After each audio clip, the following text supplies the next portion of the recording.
RG Kar college के जो corruption का मामला है उसमें ईडी की जो छापेमारी हुई है, ईडी के सूत्रों से जो फिलहाल खबर मिल रही है उसके मुताबिक छापेमारी के दौरान बड़े पैमाने पर संदीप घोष और संगीता घोष की संपत्तियों का पता चला है। सूत्रों का ये भी कहना है कि सरकार की इजाजत के बिना संपत्ति खरीदने की बात जो है वो यहाँ पर सामने आई है, जिसमें एक फ्लैट मुर्शिदाबाद में, 3 फ्लैट कोलकाता में 2 बड़े घर और एक बड़ा फार्म हाउस है। कुल 7 संपत्तियों के दस्तावेज जो हैं वो यहाँ पर बरामद हुए। मुकेश के पास हम सीधे यहाँ पर चलते हैं।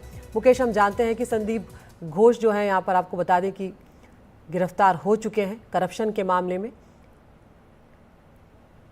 मुकेश हमारे साथ जुड़ गए हैं। मुकेश, यहाँ पर ये बड़ी खबर जो आ रही है ईडी के सूत्रों के हवाले से, क्योंकि कई सारी संपत्तियों की बात हुई है और इसमें एक बड़ी बात ये भी है मुकेश की सरकार की इजाजत के बिना यहाँ पर सरकारी संपत्ति जो है वो खरीदने की बात सामने आई है।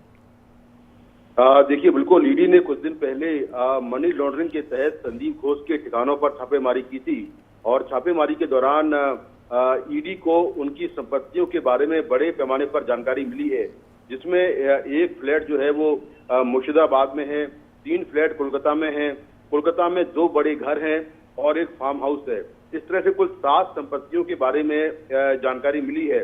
और इसके अलावा ईडी ने बहुत सारे डिजिटल डॉक्यूमेंट्स जो है, डिजिटल डिवाइस और दस्तावेज बरामद किए हैं।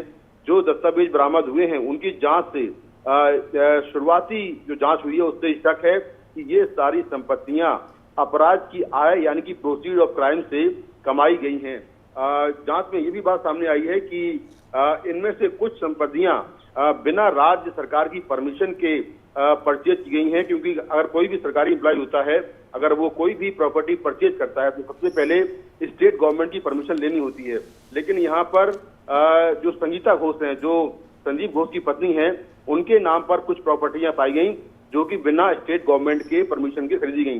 हालांकि बाद में 2021 में जो संदीप घोष हैं उन्होंने इसके लिए अप्रूवल दिया, क्योंकि वो आरजीकर मेडिकल कॉलेज के प्रिंसिपल थे और उस समय उनकी पत्नी संगीता घोष वहां पर असिस्टेंट प्रोफेसर थी।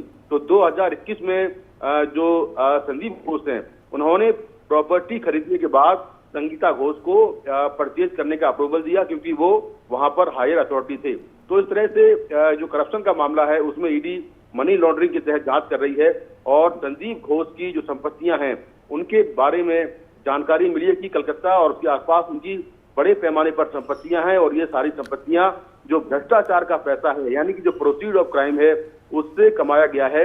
अभी ईडी जो दस्तावेज मिले हैं उनको देख रही है और जो डिजिटल सबूत मिले हैं उनको भी देख रही है। जी, बहुत बहुत शुक्रिया मुकेश इस तमाम जानकारी के लिए। तो आरजीकार कॉलेज में करप्शन का मामला, पूर्व प्रिंसिपल संदीप घोष जो अब गिरफ्तार हो चुके हैं। छापेमारी के दौरान बड़े पैमाने पर संदीप घोष और संगीता घोष की जो संपत्तियां हैं उनका पता चला है और सरकार की इजाजत के बिना संपत्ति खरीदने की बात भी सामने आई है।